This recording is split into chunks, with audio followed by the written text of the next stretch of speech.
Hallelujah, praise the Lord. आप सभी बहन भाइयों को प्यार भरा जय मसीह की। आप सभी लोगों का स्वागत है परमेश्वर के पवित्र वचनों में और परमेश्वर की हजूरी में। मेरे प्रिय भाई बहनों, आप सभी लोग परमेश्वर में आशीषित हैं। ये हम विश्वास करते हैं कि परमेश्वर आप सभी लोगों के जीवन में बहुतायत की ब्लेसिंग को लेकर आते हैं और आपकी सारी ज़रूरतों को परमेश्वर अपने स्वर्गीय भंडार से पूरी करते हैं। तो मेरे प्रिय भाई बहनों, आज जो परमेश्वर का वचन है, उस वचन के द्वारा परमेश्वर आपको हिम्मत और ताकत और बल देगा और आपकी सहायता और आपकी मदद करेगा। परमेश्वर आपके मार्ग में आपकी अगुवाई करेगा और आपको हर एक गलत रास्ते पर जाने से परमेश्वर बचाएगा और आपको बताएगा कि आपके लिए क्या सही है और क्या गलत है। आज हम एक वचन को पढ़ते हैं, नीति वचन, उसका 24 अध्याय और उसकी 16 आयत को। परमेश्वर का वचन कहता है, क्योंकि धर्मी चाहे 7 बार गिरे तो भी उठ खड़ा होता है, परंतु दुष्ट लोग विपत्ति में गिरकर पड़े ही रहते हैं। हालेलुया। परमेश्वर का वचन कहता है, क्योंकि धर्मी चाहे 7 बार गिरे तो भी उठ खड़ा होता है और दुष्ट लोग विपत्ति में पड़कर उसी में पड़े रहते हैं। यानी कि मेरे प्रिय भाई बहनों, परमेश्वर का वचन आपसे ये कहने की कोशिश कर रहा है कि अगर आप धर्मी हैं, आप सही रास्ते पे चल रहे हैं, अगर आपसे जाने अनजाने में कोई गलती हो जाती है, तो जब आप दोबारा परमेश्वर के पास जाते हैं, क्षमा मांगते हैं, तो परमेश्वर आपको फिर से खड़ा करता है।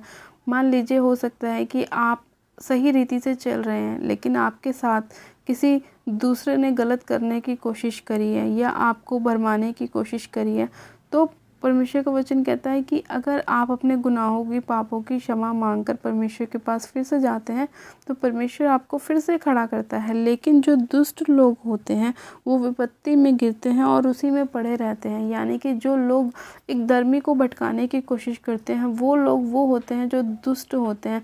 जो एक सही रास्ते पर चलने वाले व्यक्ति को भरमाते हैं, भड़काते हैं, वो दुष्ट लोग होते हैं और वो लोग अपनी ही विपत्ति में खुद ही गिरते हैं और उसमें ही पड़े रहते हैं। परमेश्वर कभी भी उनका साथ नहीं देता, क्योंकि वो एक ऐसे व्यक्ति को भरमाने की कोशिश करते हैं जो परमेश्वर की ओर चल रहा होता है। इसीलिए मेरे प्रिय भाई बहनों, आप अपने ऊपर ध्यान दें कि आप किस रास्ते पर चल रहे हैं। आप किसी ऐसे व्यक्ति का साथ ना दें जो आपको गलत रास्तों पर लेके जाने की कोशिश करता है। अगर आप परमेश्वर का भय मानने वाले हैं, परमेश्वर के रास्तों पर चलने वाले हैं, तो आपको वचन की नॉलेज होनी चाहिए, वचन का ज्ञान आपको होना चाहिए कि परमेश्वर किन लोगों से प्रसन्न रहता है और किन लोगों से अप्रसन्न रहता है। परमेश्वर सीधे मन वालों से प्रसन्न रहता है। परमेश्वर खराई से चलने वाले लोगों के साथ खुश रहता है। परमेश्वर उन लोगों के साथ खुश रहता है जो पवित्रताई से चलते हैं, जो अपने आप को वचन के अनुसार लेकर चलते हैं, कोई भी गलत काम वो जो नहीं करते हैं।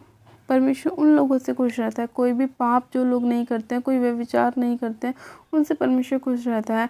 और विपत्ति में वो लोग पड़ते हैं जो परमेश्वर की आज्ञाओं को नहीं मानते, जो परमेश्वर के वचन के अनुसार नहीं चलते, जो परमेश्वर की आज्ञाओं को तोड़ते हैं, वो विपत्ति में पड़ते हैं, वो परेशानियों में पड़ते हैं, वो निराशाओं में आते हैं, दुख उनकी लाइफ में आते हैं, संकट कलेश उनकी लाइफ में आते हैं, बीमारियां उनको लग जाती हैं। इसीलिए मेरे प्रिय भाई बहनों, अपने आप को आप सतर्क करके चलें। किसी भी ऐसे व्यक्ति के साथ आपका उठना बैठना ना हो जो आपको गलत रास्तों की ओर लेके जाए या आपकी संगति को वो बिगाड़ने की कोशिश करें। आपको ऐसे व्यक्ति को सुसमाचार सुनाना है और उसे बताना है कि तुम जो कर रहे हो वो गलत है, इसे छोड़ो और परमेश्वर के मार्ग पे चलो। तो परमेश्वर आपको ब्लेस करेगा, आपको आशीषित करेगा। तो इसीलिए मेरे प्रिय भाई बहनों, परमेश्वर का वचन कहता है कि धर्मी चाहे 7 बार भी गिरे तो भी परमेश्वर उसे उठा देगा, उसे फिर से खड़ा करेगा। लेकिन जो दुष्ट जन है वो क्या होगा, वो विपत्ति में पड़ेगा और उसी में ही पड़ा रहेगा। परमेश्वर कभी भी उसका साथ नहीं देगा, क्योंकि वो दुष्ट है। वो अपनी इच्छाओं से अपना मुंह नहीं फेरता, वो अपनी अभिलाषाओं से फिरना नहीं चाहता, वो अपने मन को फिराना नहीं चाहता परमेश्वर की ओर। इसीलिए परमेश्वर ने कहा कि वो जो दुष्ट जन है वो विपत्ति में ही पड़े रहेंगे, लेकिन धर्मी जन को मैं खुद उठाऊंगा और खड़ा करूंगा। तो मेरे प्रिय भाई बहनों, आप परमेश्वर के अनुसार चलें और परमेश्वर की आज्ञाओं को मानते रहें। परमेश्वर आपकी लाइफ में बहुत की ब्लेसिंग को लेकर आएगा। आइए हम प्रार्थना में चलते हैं। परमेश्वर आप सभी लोगों को आशीष दे। मेरे सर्वशक्तिमान पिता परमेश्वर, मैं आपका धन्यवाद करती हूँ जीवित अनुग्रहकारी पिता परमेश्वर, आज के इस वचन के लिए आपका धन्यवाद करती हूँ मेरे प्रभु। आज जितने लोग मेरे खुदावन ऐसा महसूस करते हैं कि कहीं ना कहीं उनसे गलती हो गई है, कोई गुनाह या पाप उनसे हो गया है मेरे प्रभु, तो आज जितने लोग उसकी क्षमा मांग रहे हैं मेरे परमेश्वर, आप उन पर दया कीजिए और उन्हें फिर से उठाइए, उन्हें खड़ा कीजिए। हाँ मेरे सर्वशक्तिमान पिता परमेश्वर, आप उन लोगों के ऊपर अपने मुख का प्रकाश चमकाइए मेरे प्रभु, उनकी सारी निराशाओं को दूर कीजिए, उनकी सारी विपत्तियों को दूर कीजिए, परेशानियों को दूर कीजिए मेरे खुदावन। आपके वचन कहता है कि मेरी आँख सदैव अपने धर्मी जन के ऊपर लगी रहती है और मेरे कान हमेशा उनकी प्रार्थनाओं की ओर लगे रहते हैं।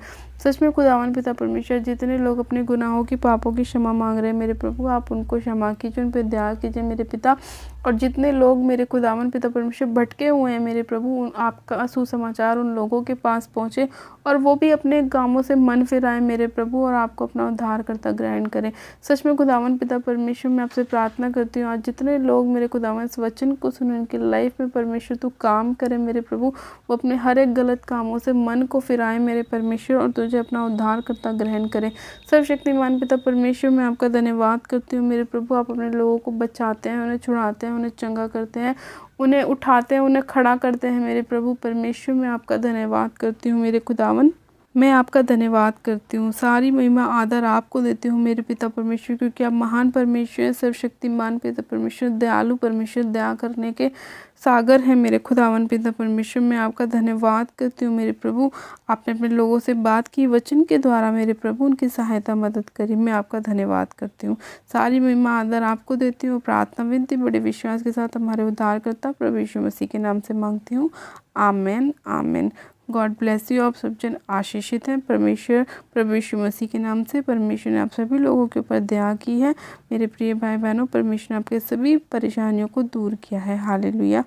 जिन लोगों ने अभी तक हमारे यूट्यूब चैनल को सब्सक्राइब नहीं किया है वो लोग आज ही हमारे यूट्यूब को सब्सक्राइब करें, वीडियो को लाइक करें और वीडियो को शेयर भी करें, ताकि और भी ज़्यादा लोग परमेश्वर के वचन को जानें और परमेश्वर की महिमा करें। हालेलुया। मेरी तरफ से आप सभी लोगों को प्यार भरा जय मसीह की। God bless you. Praise the Lord.